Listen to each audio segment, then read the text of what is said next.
안녕하세요. 김떡상입니다. 최근 한국 원전 업계와 정치권이 동시에 주목하고 있는 큰 뉴스가 있습니다.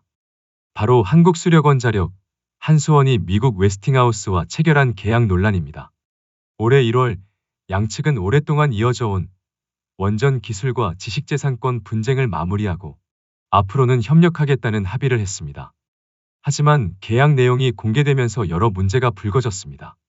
보도에 따르면 한국은 원전 한 기를 수출할 때마다 약 1조 원 규모의 기자재와 용역을 웨스팅하우스에서 구매해야 하고 추가로 로열티도 50년간 지급해야 한다고 합니다. 게다가 북미, 유럽, 일본 등 주요 시장에는 한국 기업이 단독으로 진출하지 못한다는 제한 조항도 있다고 전해집니다. 이 때문에 정치권과 언론에서는 노예 계약, 원전 주권 포기라는 표현까지 등장하고 있습니다. 특히 체코 두코바니 원전 수주를 위해 미국 웨스팅하우스와 맺은 지식재산권 분쟁 합의 이후 스웨덴, 슬로베니아, 네덜란드, 폴란드 등 주요 유럽 국가에서 사업을 접기로 결정했었습니다. 또 중요한 포인트는 합작회사 설립 논의입니다. 한수원과 웨스팅하우스는 글로벌 원전 수주 경쟁력 강화를 위해 합작회사, 즉 조인 벤처 설립 가능성을 검토 중입니다. 합작회사가 만들어지면 글로벌 시장에서 한국 원전 기술의 신뢰도를 높일 수 있다는 장점이 있습니다.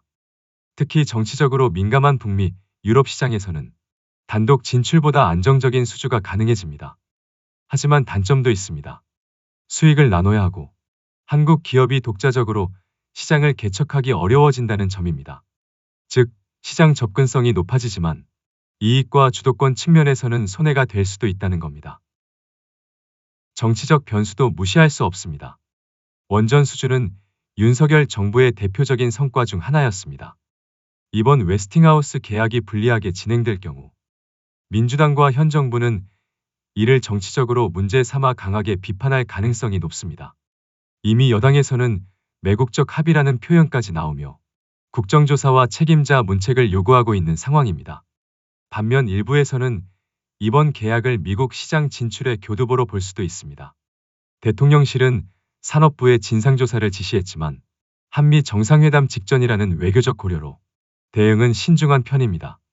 투자자 입장에서 중요한 부분은 수익성과 정치적 리스크입니다.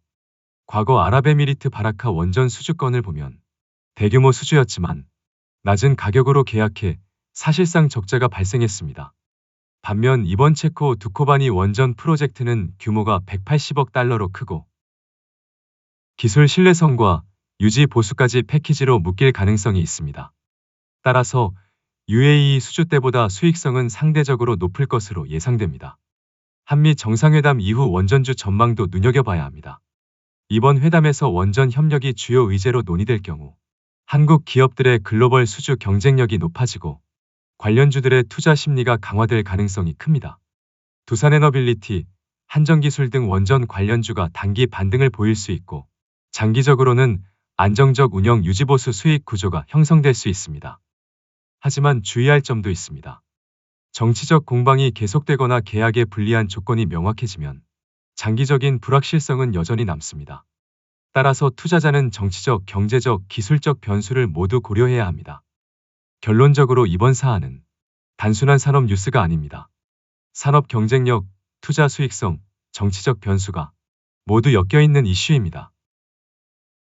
앞으로 정부의 조사 결과와 재협상 여부, 한미 정상회담에서의 협력 발표가 원전 산업과 원전주 전망을 결정하는 중요한 변수가 될 것입니다. 여러분께서는 이번 사안을 단기적인 뉴스로만 보지 마시고 장기적 시각에서 산업과 투자, 정치적 리스크까지 종합적으로 판단하시는 것이 필요합니다. 그럼 두산에너빌리티를 살펴볼까요? 두산에너빌리티는 발전 설비와 원자력, 가스 복합 화력 발전 기자재를 설계하고 제작하는 기업으로 국내 원전 유지보수와 해외 원전과 가스 발전소 프로젝트 등 다양한 분야에서 활동하고 있습니다. 특히 체코 두코바니 원전 프로젝트와 UAE 바라카 원전 프로젝트에 참여하며 APR1400 원전 기자재 공급과 유지보수를 담당하고 있습니다. 두코바니 프로젝트는 아직 매출은 발생하지 않았지만 향후 장기적으로 안정적인 수익 창출이 기대되는 대형 프로젝트입니다. UAE 바라카 원전과 국내 원전 유지보수 사업은 현재 매출을 발생시키며 안정적인 수익을 확보하고 있습니다. 또한 가스 복합화력 프로젝트 등 다양한 에너지 사업을 통해 수익원을 다각화하고 있으며 정부의 원전 정책과 글로벌 친환경 에너지 수요 증가가 회사 성장에 긍정적인 영향을 주고 있습니다. 두산에너빌리티의 수주잔고는 약 16조 원 규모로 향후 몇 년간 안정적인 매출 기반을 제공할 것으로 보입니다. 주요 수주처로는 중동과 아시아의 가스 발전 프로젝트가 있으며 체코 두코바니 원전 프로젝트도 포함되어 있습니다. 이를 통해 장기적으로 꾸준한 수익을 기대할 수 있습니다.